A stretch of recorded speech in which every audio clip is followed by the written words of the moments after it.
बस यही दो ख्वाब जिंदगी भर ना हुए, ना नींद पूरी हुई, ना ख्वाब मुकम्मल हुए। मैं इस बात का दावा तो नहीं करता कि ये शेर, अकेला शेर, जिंदगी के पूरे फलसफे को बयान करता है, लेकिन मैं इतना जरूर दावा करूंगा कि आज के मेरी सेमिनार प्रेजेंटेशन का जो थीम है, यानी लाइफ या जिंदगानी या जिंदगी, उस थीम को जरूर ये शेर मुकम्मल रूप से बयान करता है कि जिंदगी हमको बहुत सारे ऐसे चीज़ देती है, बहुत सारी अपॉर्चुनिटीज़ देती है, उनको हम ना इस्तेमाल करके बहुत सारी ऐसी चीज़ों के पीछे भागते हैं जो हमको मिलती नहीं है, और जीवन भर उस, जिसे हम बोलते हैं, हिंदी में एक शब्द है ब्रह्म मरीचिका, उसके पीछे भागते रहते हैं और हमारा जीवन ऐसे ही भागते भागते खत्म हो जाता है। तो आइए शुरुआत करते हैं आज के सेमिनार प्रेजेंटेशन की। पहली लाइन है कि today before you think of saying unkind word, think of someone who can not speak. किसी को बुरा शब्द बोलने से पहले मैंने दो पिक्चर्स के माध्यम से इसको शो करने का या दिखाने का प्रयास किया है। दो व्यक्ति एक दूसरे को भले बुरे शब्द बोल रहे हैं। इन्होंने ये नहीं सोचा कि बहुत सारे दुनिया में ऐसे लोग हैं जो बोल नहीं सकते, जिनको एक दूसरे को बोलने के लिए भी प्रतीकों का सहारा लेना पड़ता है, जिनकी जबान उनका साथ नहीं देती है। तो निश्चित रूप से जो पहला मेरा राइम्स है, मैंने उसको इस माध्यम से प्रदर्शित करने का प्रयास किया है कि उन्हें उस चीज़ों के बारे में, उन लोगों के बारे में सोचना चाहिए जो बोल नहीं सकते, और अपने पास जो भी उनको प्रकृति ने दी है बोलने की क्षमता, उनका बेहतर इस्तेमाल करना चाहिए। दूसरा, मैंने एक पिक्चर के माध्यम से शो करने का प्रयास किया है। कुछ लोग ऐसे होते हैं जिनको अपने खाने से तकलीफ होती है कि उनको बेहतर खाना नहीं मिला, या बैड टेस्ट ऑफ फूड, और वहीं पर दुनिया में बहुत सारे ऐसे लोग हैं। मैंने एक बहुत ही मार्मिक तस्वीर के माध्यम से, एक बच्ची है और कूड़े के ढेर पर खड़ी है और उसको बड़ी मुश्किल से शायद एक चॉकलेट मिली है और उसी में अपना टेस्ट ढूंढने का प्रयास कर रही है। तो निश्चित रूप से हमारे पास जीवन में बहुत सारी अपॉर्चुनिटीज़ होती हैं, बहुत सारी अपॉर्चुनिटीज़ नहीं होती हैं। तो जो चीज़ें हमारे पास नहीं हैं उनके प्रति अपना मोह दिखाने से बेहतर है कि हमें जो भी मिली है उनका बेहतर इस्तेमाल करना चाहिए। तीसरा, मैंने दिखाया है कि दो पिक्चर्स मैंने दिखाई हैं। एक तरफ हस्बैंड वाइफ एक दूसरे से, एक प्रतीकात्मक चित्र है, एक दूसरे से क्लेश कर रहे हैं, एक दूसरे से लड़ाई झगड़ा कर रहे हैं, और वहीं बगल में एक ऐसा आदमी बैठा हुआ है जिसके पास खुद का कंपेनियन नहीं है और वो सोच रहा है कि काश मेरे पास एक अच्छा जीवन साथी होता। और जो हमारी तीसरी लाइन है या तीसरी राइम्स है, उसकी थीम भी यही है, before you complain about your husband और wife, think of someone who is crying out to God for a companion. तो निश्चित रूप से जो लोग ऐसी शिकायतें करते हैं या ऐसा सोचते हैं, इस प्रेजेंटेशन को देखने के बाद शायद वो सोचें कि हमको जो भी हमारा जीवन साथी मिला है उसके साथ बेहतर व्यवहार करके एक अच्छा जीवन यापन करना चाहिए, ना कि हमको जो है और सब चीज़ों के बारे में सोचना चाहिए। मैंने चौथा जो चित्र दिखाया है उसमें दो चीज़ें दिखाई हैं। Before you complain about your life, अगर हम अपने जीवन के बारे में, बहुत सारी प्रॉब्लम्स हैं, बहुत सारी समस्याएं हैं, स्ट्रेस है, बहुत सारा काम है, अगर इसके बारे में कंप्लेन करते हैं और अपने जीवन को ये लगता है कि हमारा जीवन समस्याओं से भरा हुआ है, तो think of someone who went he went too early, उनके बारे में सोचना चाहिए जिनको ईश्वर ने बहुत समय से पहले अपने पास बुला लिया। और इन दोनों चीज़ों को, दोनों सिचुएशंस को मैंने दो प्रतीकात्मक चीज़ों या चित्रों के माध्यम से दर्शाने का प्रयास किया है, और निश्चित रूप से अगर हम ऐसा सोचेंगे तो हमारा जीवन और बेहतर होगा। Before you complain about your children, कुछ लोग ऐसे होते हैं जो अपने बच्चों से बहुत कहते हैं मेरे बच्चा ये शैतानी करता है, वो शैतानी करता है।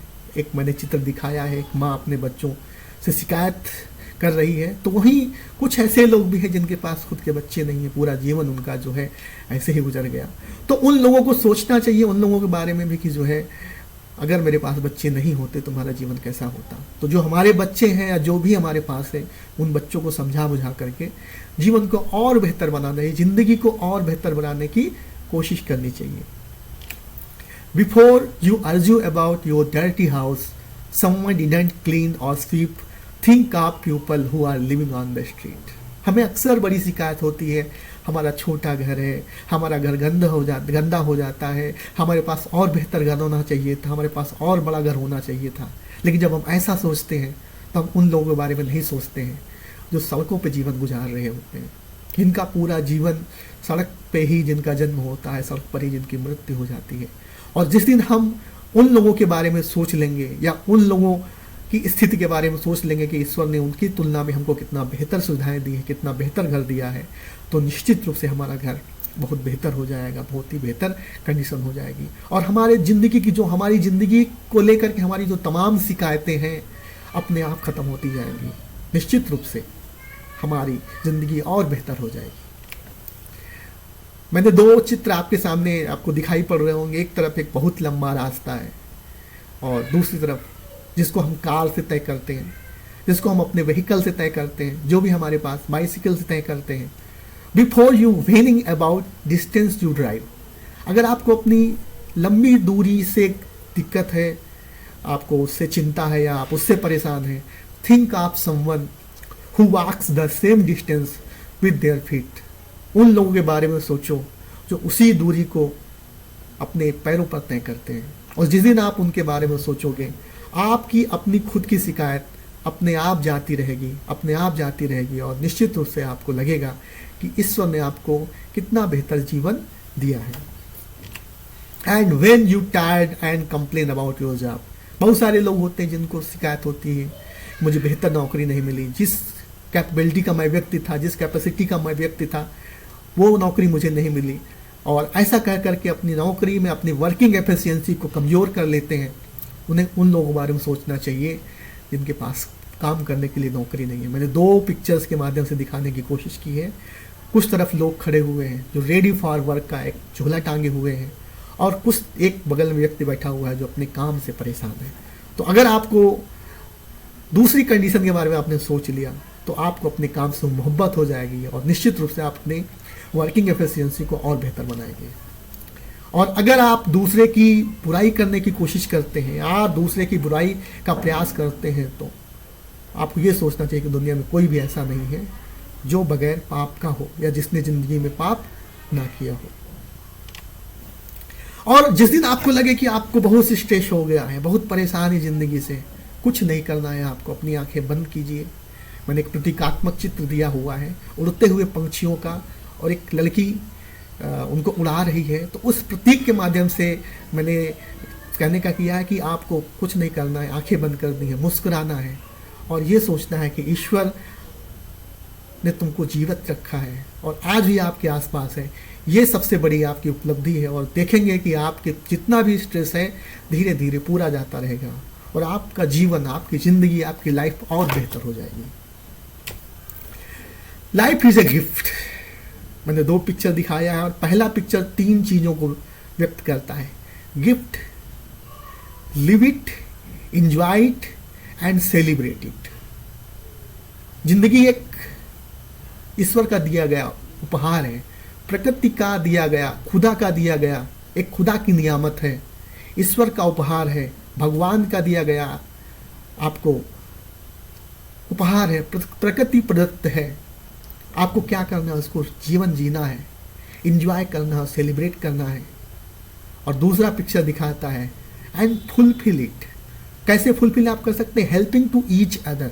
अगर आपने किसी दूसरे की सहायता की, दूसरे के साथ आप खड़े हुए, तो निश्चित रूप से आपका जीवन सफल हो जाएगा। आप अपने जीवन जीने का जो मकसद है उसका पूरा करेंगे। और पूरी राइम्स का मतलब ही यही है। सबसे लास्ट में मैंने जीवन का पहला पड़ाव यानी जब व्यक्ति का जन्म होता है और जीवन का अंतिम पड़ाव यानी रेस्ट इन पीस तक हमको जो भी जिम्मेदारियां मिलती हैं, जीवन में जो भी ईश्वर ने हमारे कर्मों के हिसाब से, हमारे क्रियाकलापों के हिसाब से जो भी जिम्मेदारियां दी हैं, उनको बगैर ये सोचे हुए कि इससे बेहतर मुझे और मिला होता, जो मुझे मिला है उसी को मुझे बेहतर करना है। अगर आप अपने जीवन को जीते हैं तो निश्चित रूप से आपकी ज़िंदगी, हमारी ज़िंदगी, हम सब की ज़िंदगी, इस पूरी पृथ्वी पर रहने वाले प्रत्येक व्यक्ति की ज़िंदगी बेहतर होगी। ऊपर वाला भी हमसे खुश होगा। और शायद यही मेरे प्रेजेंटेशन का और जो राइम्स मैंने आपके सामने रिसाइट की हैं, जो राइम्स के को पिक्चर्स के माध्यम से आपको दर्शाया है, दिखाया है, उसका भी कहने का मकसद हल होगा।